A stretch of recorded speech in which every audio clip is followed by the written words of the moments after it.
দুইটা ডিম দেখেই চলে যাবেন না, পুরো ভিডিওর সাথে থাকুন, সামনে মজা আছে। আজকে আমার ভাই তরকারি রান্না করে এক্সপেরিমেন্ট করবে, দেখতে থাকুন তার রান্না। আর সামনে কি আছে তা একটু পরে শুনতে পাবেন।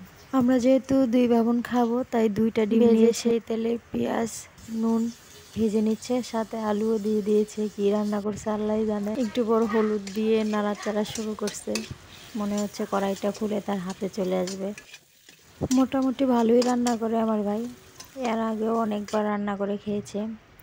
তরকারিটা ভালোভাবে কষিয়ে ঢেকে নিয়েছে, একটু পরে আবার ঢাকনা খুলে নাড়াচাড়া শুরু করবে। कैसे हुआ दिने हुआ राते हुआ ऊका हुआ আমার বাবা হুয়া। মেহেদি ভাবছে ক্যামেরা অফ, তাই উড়াদুরা গান শুরু করছে। গানটা কেমন লাগলো কমেন্টে জানান। দিচ্ছে এক হাঁটু পানি, আল্লাহ জানে আজকে আমারে কি খাওয়াইবো। তার উপর দিয়ে দিয়েছে কতগুলা মরিচ। তারপর ঢাকনা দিয়ে রান্না করবে কিছুক্ষণ। এই তো প্রায় হয়ে গেছে, এক হাঁটু পানি শুকিয়ে অল্প একটু হয়েছে। শেষ রান্না। রান্না যেমনই হয়েছে বা দেখতে যেমনই হোক, রান্নাটা মজা হয়েছে।